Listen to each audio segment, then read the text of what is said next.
오늘 읽은 이 사무엘상 4장, 여기에는 이스라엘과 블레셋이 전투를 벌이는, 전쟁을 하는 그런 내용이 소개가 되고 있습니다.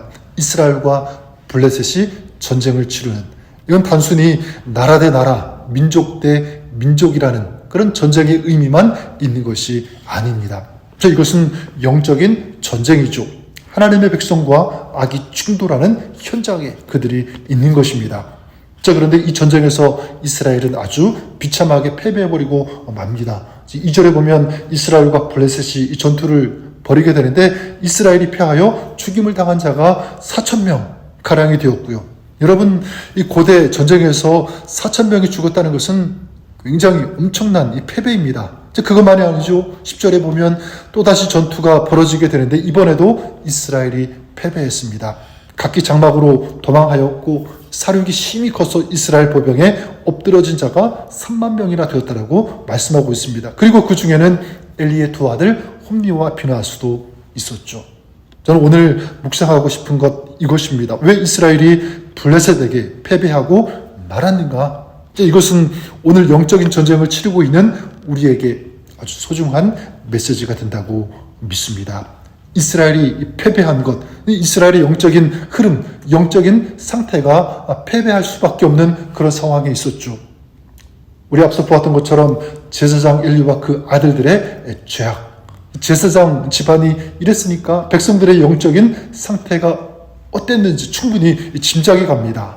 11절에 홈니와 피나하스도 죽었다 이렇게 기록하고 있는 것으로 보아서 이 전쟁은요, 엘리와 그 아들들, 즉 영적인 리더의 책임이 있다는 것을 알 수가 있습니다. 리더의 중요성이죠.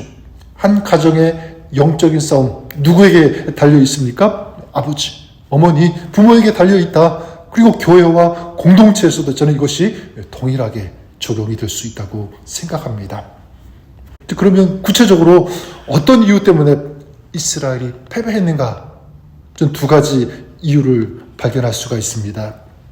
첫 번째가 무엇이냐면 바로 교만입니다. 교만. 1절을 보시면 사무엘의 말이 온 이스라엘에 전파되니라. 이스라엘은 나가서 블레셋 사람들과 싸우려고 에벤에셀 곁에 진치고 블레셋 사람들은 아벡에 진 쳤더니, 자, 이스라엘이 진을 친 곳이 어디입니까? 에벤에셀, 도움의 돌이라는 그곳이죠.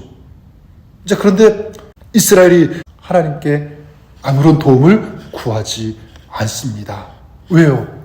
이미 이 에벤에셀, 여기에서 엄청난 큰 승리를 경험했기 때문에 자신들의 이 경험, 과거의 어떤 그런 지나왔던 그런 경험들을 지금 의존하고 있는 거예요. 또 이길 것이라는 이 잘못된 확신과 믿음을 가지고 있는 것입니다. 뿐만 아니라 지금 이 이스라엘이 잘못하고 있는 것, 자신들이 수적으로 우위에 있다는 그런 생각, 잘못된 확신 때문이었을 것입니다. 이스라엘의 죽은 이 군사 숫자가 기록이 되고 있죠. 처음에는 4,000명, 나중에는 3만 명. 그러니까 죽은 숫자만 그렇다면 전체 이스라엘 군대 숫자는 굉장히 훨씬 많았을 것입니다. 엄청났을 거예요. 거기에 반해서 블레셋의 규모는 나와 있지 않습니다.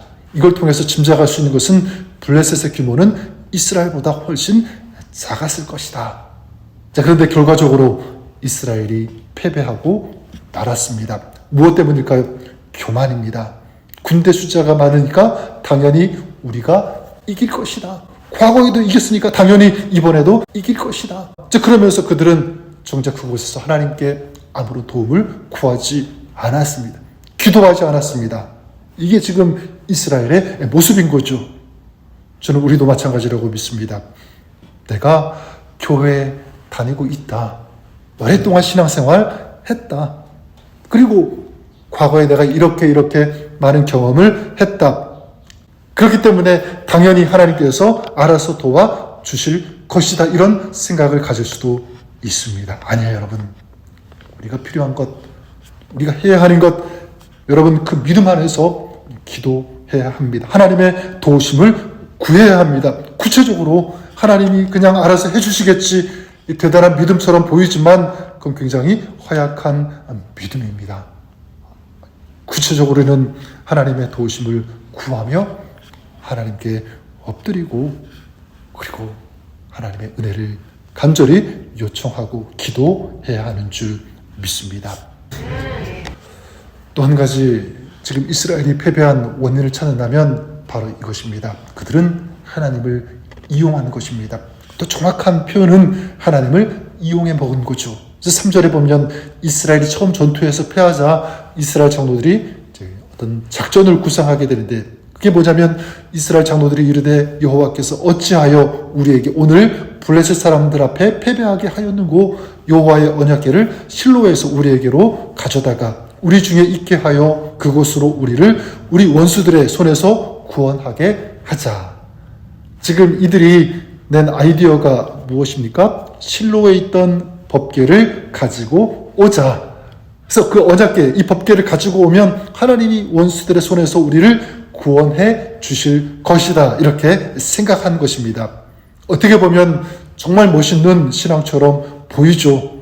하지만 이것은 신앙이 아니라, 믿음이 아니라 어쩌면 하나님을 이용한 것이다 라고 볼 수 있습니다. 법궤가 있는 곳이면 하나님도 따라 오실 것이다 이렇게 생각한 거죠. 마치 이 법궤를 부적처럼 생각한 것입니다. 그리고 자신들의 이 신앙을 액세서리처럼 여긴 거예요.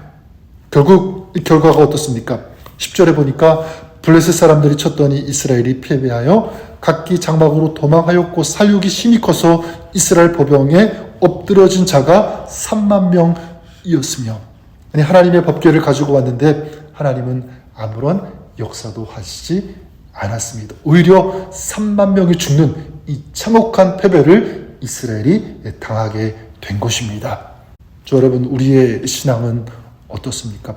혹시 우리의 신앙을 마치 부적처럼 여기고 있지는 않습니까? 그냥 좋은 게 좋은 것이 액세서리처럼 그렇게 하나님을 이용해서 또 하나님의 말씀을 가지고 내 생각, 내 뜻을 관철시키고 이용하려고 있는 것은 아닌지, 그런 면에서 목회자가 정말 가장 위험한 것 같습니다. 하나님의 말씀을 내 뜻, 자신의 야망, 어떤 자신의 뜻을 관철시키려고 하는, 성취하려고 하는 도구로 이용할 수 있기 때문에 그렇습니다.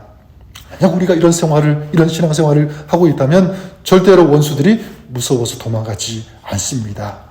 이스라엘이 그렇게 법궤를 가지고 와서, 그리고 그걸 동원해 가지고 왔을 때 블레셋이 어떻게 했는지 그 반응을 보면 알 수가 있습니다. 블레셋이 처음에는 이스라엘이 법궤를 가지고 왔다는 그 소식을 들었을 때 그들은 두려워했어요. 근데 여러분, 금방 그들은 담대해집니다. 가서 우리가 싸우자 힘을 모읍니다. 그들은 알았던 거죠.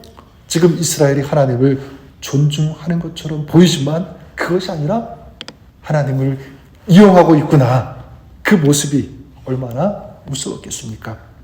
저는 저와 여러분들이 이 영적인 전쟁에서 패배하는 자가 아니라 승리하는 자가 되시기를 바랍니다. 그런 면에서 두 가지를 꼭 기억하십시오. 여러분, 교만이 아니라 겸손이 필요하다라는 것입니다. 하나님의 도우심, 하나님의 은혜, 하나님의 그 인도하심을 겸손하게 구하고 기도하고 하나님 앞에 나아가는 것입니다.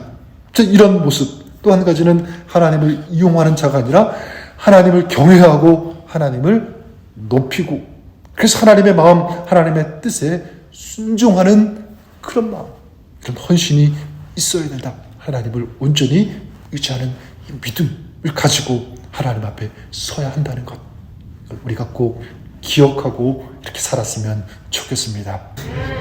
저와 여러분, 오늘 우리 삶이 이렇게 하나님 앞에서 겸손하게, 그래서 하나님을 높이고 하나님을 경외하고 특별히 하나님의 도우심을 구하며 나가는 오늘 우리의 삶이 될 수 있기를 바랍니다. 그럴 때 오늘도 주님께서 우리 가운데 함께 하시며 우리를 도와주시고 마침내 승리할 수 있도록 인도해 주시고 은혜를 베풀어 주실 것을 믿습니다.